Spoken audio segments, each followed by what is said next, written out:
Hey guys, and welcome back to another live stream. This one heading in towards, well, close enough to the team lists coming out or team lineups coming out for AFLW round 2 as we get, I guess, deeper into this season.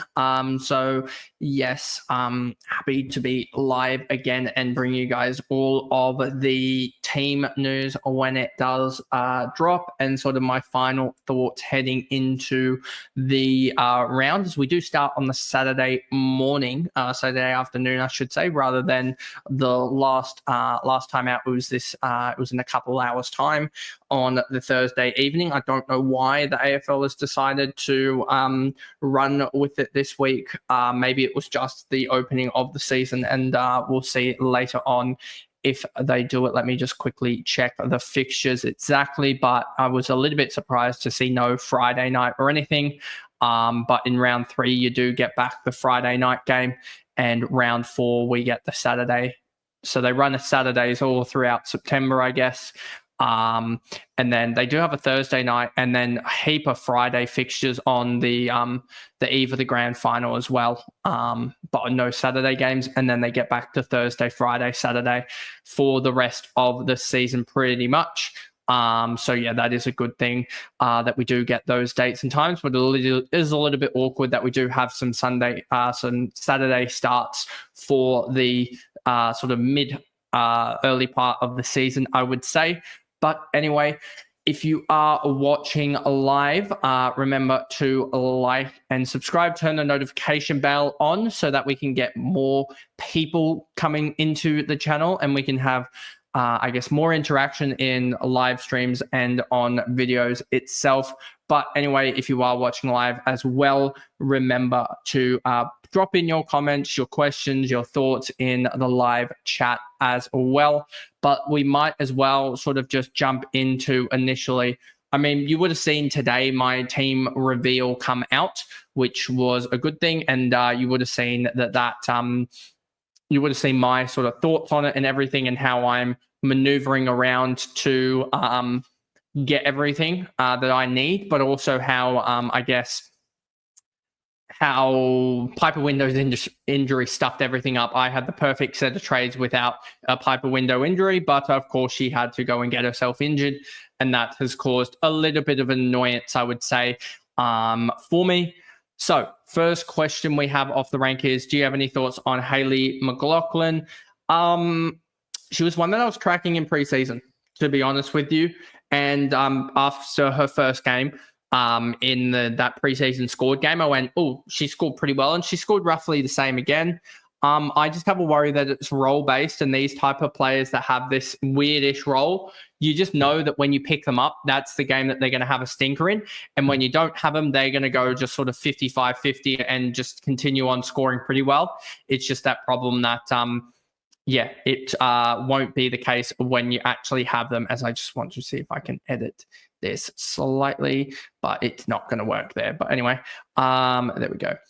So yeah, that's my thoughts on Hayley McLaughlin. One that I've definitely looked at, but I think it's just a pass at the moment at 440k with a break even of, I think, around 30, maybe a little bit less. Let me just see if I can find her on each of these. I don't think she's got a 22 break even, which is slightly more than, it's the same as the likes of Thorne. It's the same, it's one more than Kenny. It is also a couple more than the likes of Amber Clark and Blythe Bogue. So I'm butchering Bogue's name there, but you see that there's quite a few that are not only cheaper, but have a better break even anyway, which you'd go over McLaughlin, who, yeah, she's in a Hawk side, which is a good side, but I'd rather the Bogue, who's 70k cheaper, who's probably just going to do as much cash gen as her, and saves me 70k, which can be definitely useful. So yeah, I think, what have we got this week? We've got the Saturday start time for the likes of Collingwood and GWS at the 105. Then you've got Melbourne and St Kilda at 305. alongside Gold Coast and Sydney at 305. And then at 505, you've got Fremantle, Brisbane, and 7:15 Hawks versus Carlton. I mean, no one's really looking at captaincy options, but we do get luck out that the likes of Adelaide Crows do play on the late Sunday game. They play on the 3:05 start, which is a good thing, better than not if you were to go with the loophole, because Marinoff is the last game of the round. What have we got here? Any debuts today? The only debut I have seen so far is Amelia Martin. And the one thing I'll say across both men's and women's is you basically don't want to be trading into debuts. The women's less so than the men's, because the men's, they don't really jump as much. The women's, they jump early. So Amelia Martin, I'm not going to be trading into, because basically she's got a break even of, I think, about 30, 35.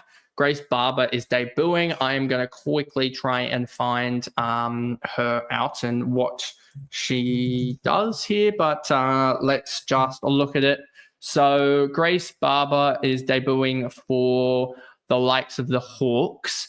174, but she's a defender. This is interesting, just from what I'm reading off here, because what she listed as, because she played, I believe, on ball, but she's she's a midfielder, but it's going to be playing what looks to be a medium defender, which is one of the worst roles that you could have. I'm looking at you, Lauren Butler. So yeah, I don't think there's anyone this week that I'm looking at going, oh, I need to really change you off. And I think also the fact is that I'd much rather a centre over someone like an Amelia Martin or someone else like that who's been named to debut. Because I believe a Martin is around the same price. Nope, 300k compared to 384. But I'd rather centre over Martin. You're really hunting those midfielders rather than those annoying, nagging forwards that could drop a 20. We saw with McDonald, Butler dropped a 30, Vesio dropped a 28. These sort of halfback flankers, you really want those on-ballers. So I wouldn't be looking at anyone just yet, and I don't think anyone is of that mold, because even Barber, who was playing on ball as a sort of Eastern Rangers, an athletic defender from the Eastern Rangers, drafted 28th overall in 2024 and collected 21 disposals in the qualifying final for Coates Talent League, and among their best in the grand final loss, and first in vertical leap and third overall in 2K time trial.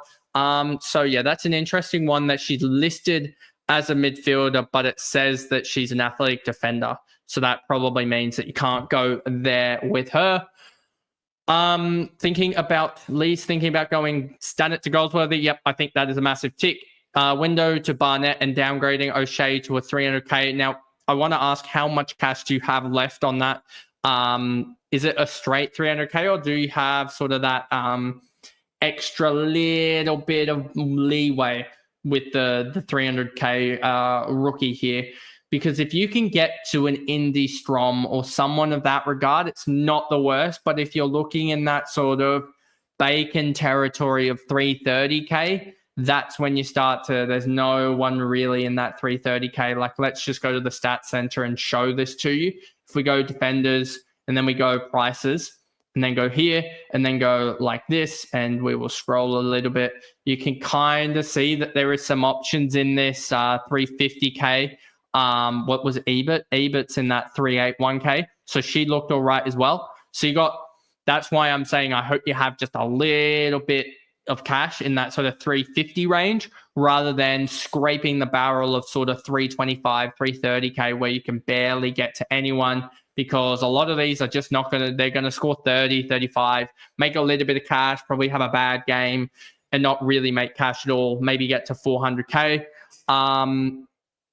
So yeah, that's why I would be looking to just see if you can get out of that range a little bit. Next question here. Get cash. Yeah. Ebert looked really good. Yep. That's why I flagged her as well. Pretty sure she went up 81k for a 50. And if I remember correctly, let me just bring up her break even, as she's one of the better ones. I'm pretty sure. Bishka, no. Forbes, no. She is priced with a break even of 19. So that's a pretty good break even there. Sam, I'm trading in McLaughlin. Looks good. High tackling, high tog. McLaughlin, let me just bring her up yet again. Haley McLaughlin here with the 7 tackles. And I just want to bring up her junior numbers here, or at least bring up a semblance of her junior numbers. If I go Haley McLaughlin there, that should bring it up there. As you can see, played 6 games in season 9 for a 28 with 3.5 tackles. Couldn't really get her hands on it. And then we look at here in her VFLW, you can see barely any tackles, 5 as a top there, 8 tackle game in the Coates League in 2023. And that's, other than that, her next highest is 5. I should probably make this just a fraction bit bigger for you guys. There you go. So you can see that this is her highest tackle game of 8, and the next best is 5 outside of the games that she's played. And you can see a 6 tackle game here. So she's played all right. And the togs there, that's an interesting one. I would probably not, I don't like that as much with McLaughlin compared to, I hope you'd have, because she's 440k. If you can get to Amber Clark, I'd much rather Amber Clark, who had some CBAs. Thoughts on Window to Clark, Standard to Goldsworthy, and Cox to Eager Bogue or Kenny? I like that. I think that having that, you're going to have at least one rookie on field. It depends on your original setup, because if you've got now F4 and 5 are rookies, then that's a little bit iffy. But I mean, you have to do it. But I would go Bogue, and I do like those trades. Window, you have to go. She has to go. It's unlucky because she was probably going to be a cornerstone for a lot of our forward lines, but she's injured. Standard to Goldsworthy, I think Goldsworthy goes like 110 this weekend, to be honest with you. That Pies outfit looks horrific. So she might kick 3 and have 20-odd touches. And then Bogue, I think, is the best shout against Port Adelaide. She does play as a forward, but I don't think they have many key defenders there. So she should actually do pretty well out of those two, to be honest. What are your thoughts on Window to Amber Clark? Did I click on that one already? It looks like I did do that already. Yeah, it looks like I did. So anyway, and then we get to this one. Yeah, that does look like I clicked on that one already. And then we get to this one here. Lee, I could avoid Barnett and bring in Clark, but also has to be fielded, and bring in Goldsworthy and fix it up Butler on my bench. Is that better than resorting to the 300k rookie downgrade? Yes. There are question marks about Barnett, and she did have that big last quarter of 39 points or something like that out of her 79. So she was on 40 at 3/4 time. I do think that Collingwood are going to play even worse, even better sides than what they played. Carlton are horrific, so she should get a little bit more ruck time, as well as the fact that she as well played a really hard ruck. The ruck combo for Carlton is really tough. So I think that should actually help her out a little bit there and allow her to do really well. So, but if you have to avoid her to not get your cash gen stuck, is like, I'm going to say this, and I think you will understand what I mean. Is 20 or 30 points now worth potentially losing out on 200k of cash generation? And I think the answer to that now, 20, 30 points for maybe 2 weeks. Let's just say 50 points. Is 50 points worth the 200k cash generation and finishing off your side, when you could be making that back in a couple of weeks' time when you really do make that move? Or maybe that extra little 200k is actually the difference between you getting that that really big on-baller and you getting, say, a 95-90 on-baller, compared to you getting the Garner who goes potentially 125 from the time that you get her. That's the type of differences that you're looking at. And I think I could warrant a 50 points potentially now to getting that move. And there's always a possibility that Barnett does fizzle out and you've actually won the trade. You get even points from the likes of Clark, but you also get potentially cash generation compared to Barnett. So there's also that there. And then we've got here thoughts on the early trades of Schultz to Havana. I understand that. Yep, that was one that I had lined up. There is a little bit of concern about Harris that she is coming up against a really good backline in Sydney, and I don't think that I don't think she'll put up an 88. I don't think her non-disposal numbers are good enough to continue, and I don't think she'll get as many touches as she did. Then you've also got window to Goldsworthy, that's a slam dunk, and then row bottom to Conti. I don't know about that move. I understand Conti went well with the 120 or whatever she did, 112 was it? I just rather hold my primos for one more week because I feel like you can get more beneficial trades. And yes, row bottom could stink it up another week and then I need to trade her. But if row bottom turns it around, you've probably burned effectively 100, 200K in cash generation. She fails, then it's probably the opposite. So it is a split decision. I just like to go with what I said in pre-season with my primos. And so I'm willing to wait another week with row bottom, especially because the weather up in Gold Coast doesn't look too good if my memory serves me correct. Gold Coast weather. Let me just bring across the weather from Gold Coast. It actually doesn't help that they've started to take away the weather from Gold Coast today from the Bureau of Meteorology, but it was 20 to 60 mils or something of that regard for the forecast there. So it wasn't the best for the likes of the Gold Coast.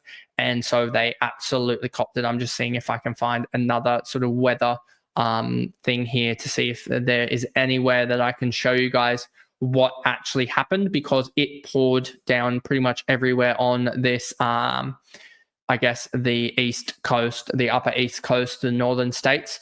So yeah, there was a little bit that dropped on in Queensland from what I saw, and that's where the likes of Gold Coast is playing on the Saturday mid-afternoon game. Joel Harris, and to help bring the window to Goldsworthy. Yep, I understand that. And yeah, that's probably one that I would be going for, to be honest. If you can get that move done, then that's one that you do go for.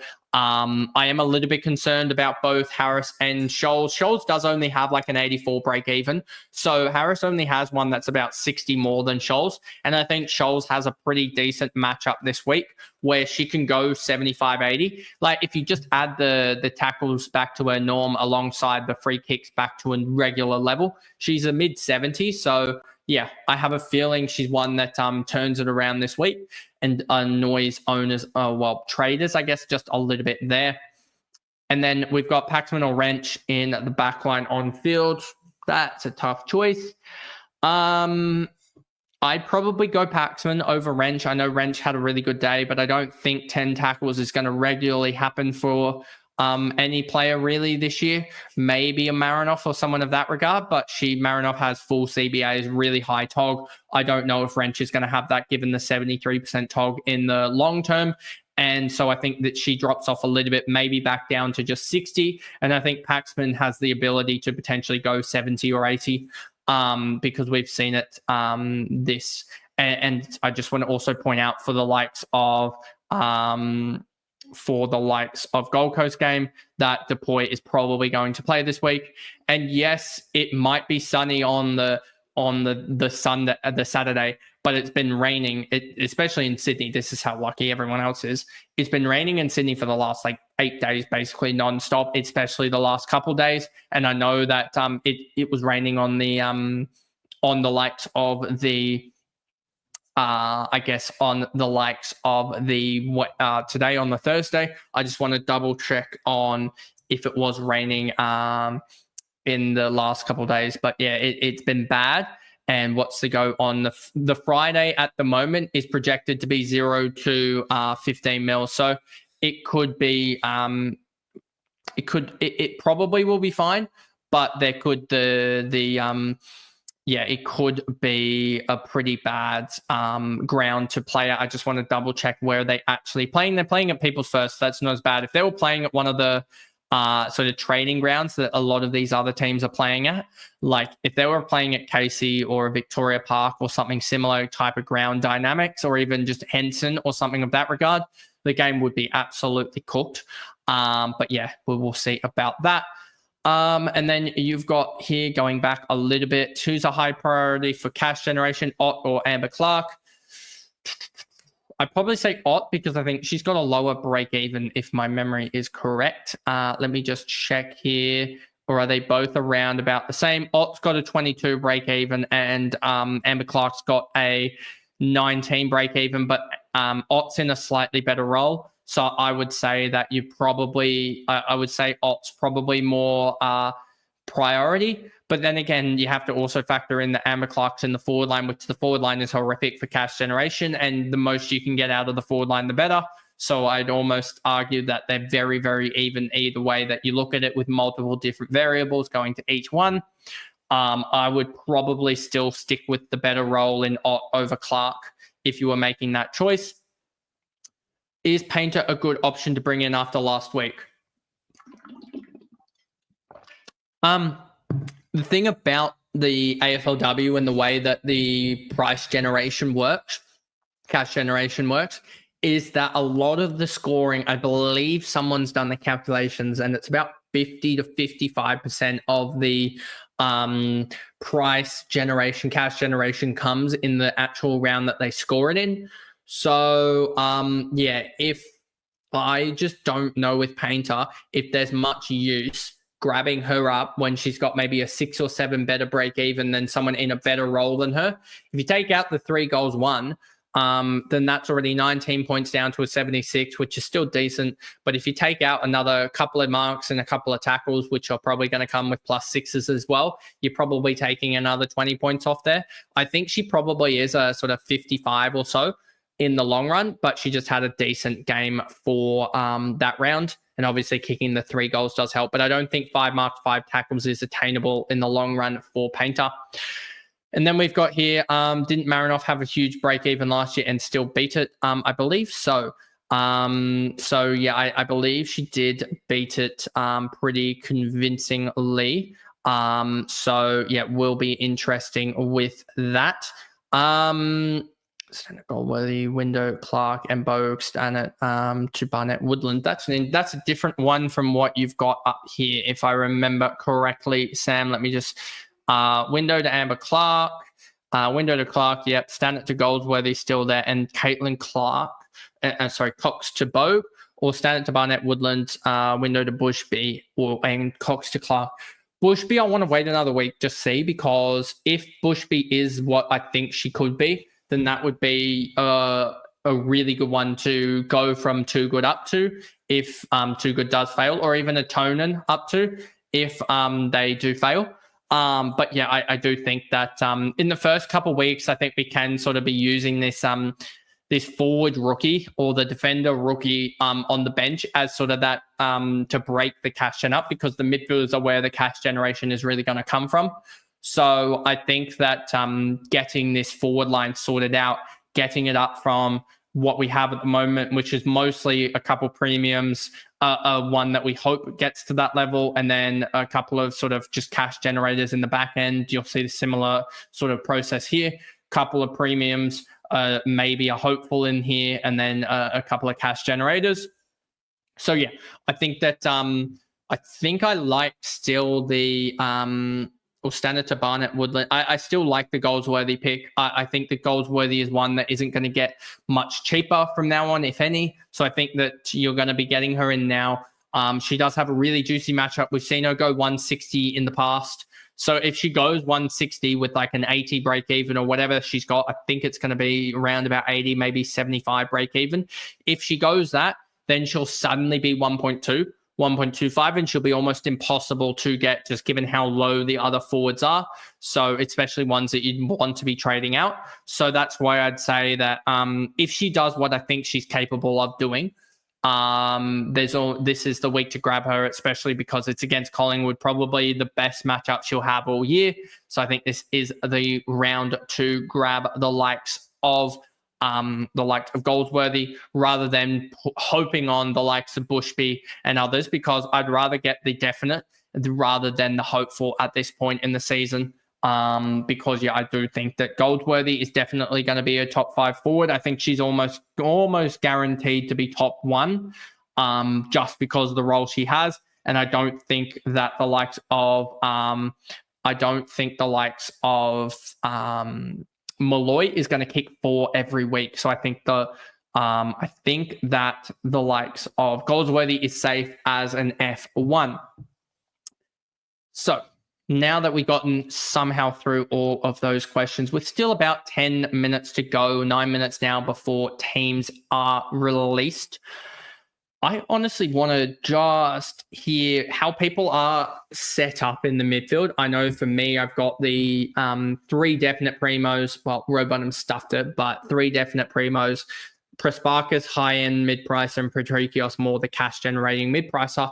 I want to hear how other people are set up and what their sort of plans are there, given that I've seen quite a few people break their structure this week to get rid of a Rowbottom and move her on. I wouldn't do that just yet personally, just because I have a feeling she bounces back this week. Let me actually just check what her scoring against Sydney has been in the past year. But I'd like to hear what other people have for their midfield setup here. So if we look at Rowbottom against Sydney in the past, she went 85 and 87 in the past there. And that's not the greatest, but she has gone 8 tackles there, 3 marks, 22 touches against Sydney. So we will see how she goes. Okay, here we go. It's I have McNamara, but tempted to move her. Have Marinoff, Riddell, Rowbottom, and Fish as well. McNamara, what does she do round 1? Let's see. Let me hide this so that I can just look up McNamara. She went 92. That's not the worst, but not necessarily the greatest. And that's why I think as well, if you've got McNamara, Purcell, Hanks, and Hoare in that midfield, they're really going to start taking points off each other. So I think that that's the reason why that those 2, Purcell and Hanks, I think it was in the midfield last week. Yeah, those 2 scores I don't think are going to last long. I don't think they're going to go 120s. I think you're going to see the likes of Purcell, Hanks, and Bonucci drop 90s this week, I think, personally. Okay. Then we get to the next one here. The likes of Zippy, Fish on the bench. I know a lot of us do have that. I think for me, it's an interesting one and it's an interesting debate. I would just say that we're 1 round in. Zippy did do well, but she did get free reign, and that was really dumb of Richmond.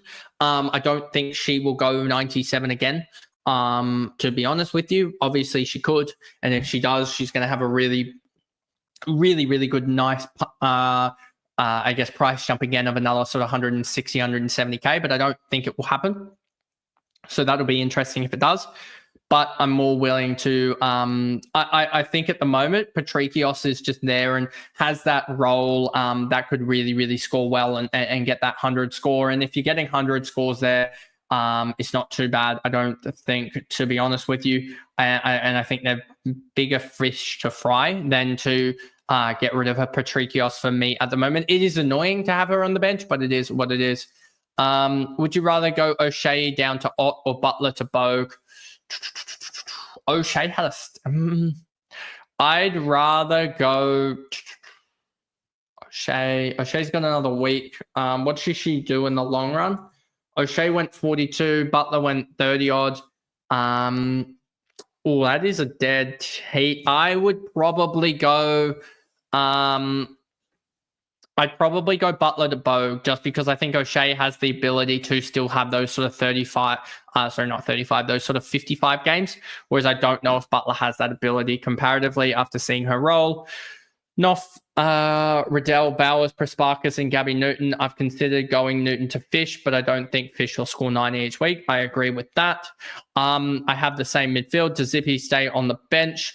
Yeah, at the moment she does. I am considering next week, if we do get a really good midfield rookie this week or next week that debuts or has a really sort of 400, 500K, and Patricios is sort of going 90s and Fish is matching her, to make that move next week, because I can effectively maneuver around quite a lot. I can get the McLaughlins, the Paxmans both up in probably the same week. If I was to do that, but we will wait and see on that, as that would probably be potentially somewhere around that little bit of around that 400K that I'd save out of those two, which would get Paxman and McLaughlin up, but we'll see. Put Fish on field or put Fish on field from bench. Put Fish on field from bench.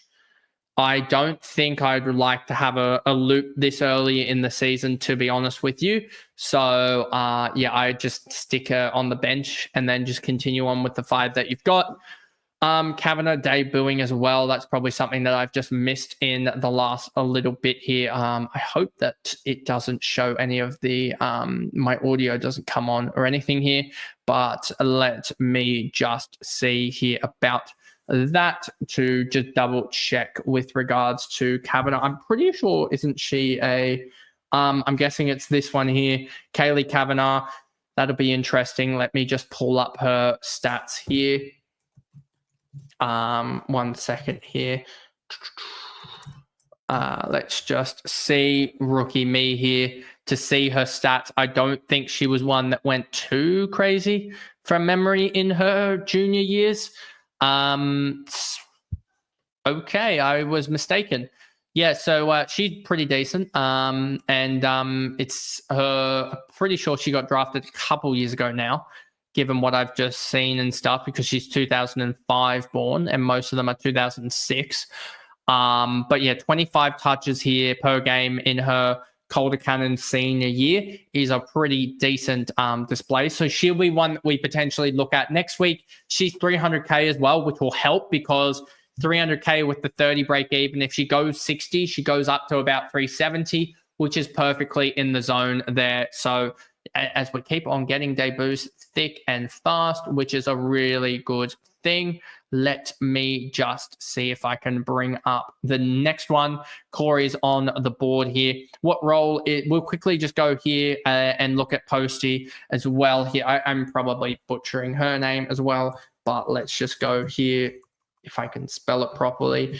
Here we go to Sarah Posty, who played 57% CBA, 76% TOG for a 50, and we know her junior numbers are off the scale. She had a 165 in juniors, where she had 31 touches, 7 marks, 14 tackles. She had 11 tackle, 9 tackle, 10, 12 tackle, as well as 7 marks, 8 tackles. This is ridiculous junior numbers. And so I think she's one, if you can get her this week and not burn too much, that's one that I would be jumping on here, as we do get rather close to it. So I am just going to pop this across here and get the team lineups here for when that does happen. But we also have the likes of Lily Patterson on debut as well. So let me just grab up her junior numbers, because she could be one as well to jump on if we do get some decent junior numbers out of her. Let's just see. 2024 under 18, she averaged 21 touches and 5 tackles. And then for the Waffle last year, she averaged 23 touches and 4 tackles. That's a really, really good set of numbers. 2006 born. So again, another one that is really, really a good one to potentially have, as I just want to look up Lily Patterson here and just look it up. Lily Patterson, I believe this is the right one here. And 19-year-old, 348K. That's another one to potentially look at, as well as we tick almost close enough to the 6:20 p.m. Teams. But we will answer this last question before we get to it. What do you think of Robot to Garner if you have the money and your team is pretty solid, or would you upgrade your utility 300K non-playing player to OT? I would upgrade the non-playing player to OT.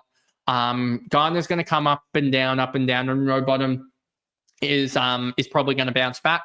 And I think it's more important to get the cash generation and not have the dead loop, rather than what you've got at the moment there, to be honest with you. But yeah, that's my thought. You can obviously play it differently, but we are now a couple seconds away from the 6:20 teams announcement. So I'm looking forward to seeing that.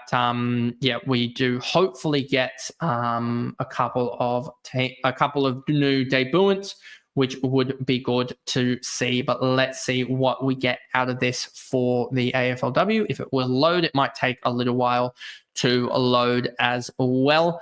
But I'm glad to see there is 25 of you in here. And if you are watching, remember to like and subscribe, turn the notification bell on so that you know when I not only upload, but I do also go live, as it's now, these are taking up their sweet time. So that's not what we wanted. First up, I will say that. Levy in the, oh no. That's not what we wanted, because you've got here Zali Goldsworthy playing full forward. I still think she'll play on ball, but that is leaving me with a lot less confidence than what I had pretty much prior to that. So that is not the greatest. Plain omitted for Barr, Johnson, Pisano out for Goldrick back in, as well as Gall in, and where have they named the likes of, they've named Kate Hoare on ball, and they've also got the likes of Goldrick in the interchange, Hanks, Purcell, whereas Heath's already named in the back line. Where was she named round one? Because obviously that could just be me tugging at something here, rather than where was she? She was named on ball, and the likes of Hoare in round one was named at full forward. So we've seen that change already happen there. That's probably not good for the Melbourne midfielders there, that change has happened. And for St Kilda's sake, nothing has happened as well, which is really good to see for the likes of Rebecca Ott, that no Karras. That really helps her out. So I think she does really well in this matchup as well. And then for Gold Coast against the likes of Sydney Swans, you've got both Bella and Whitford back in. That really does strengthen up that Gold Coast midfield now. You've got Single that's going to tag Gardner. You've got Ham, and wow, that's an interesting setup. Obviously, Whitford named on the bench at the moment, but she'll probably play a lot of time on ball.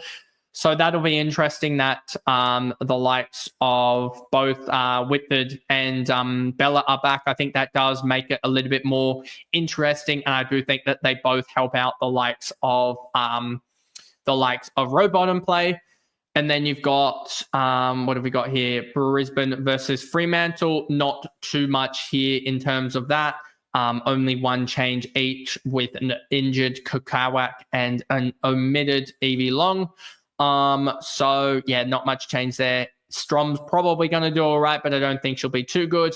And then we've already got the likes of, where is she going to be named? She's named off halfback Conan, but we'll see what happens in the long run if she's actually named on ball, because we know that they made that switch in the Friday afternoon teams update last weekend. And then you've got here as well for the likes of Hawthorn, you've got Kemp injured.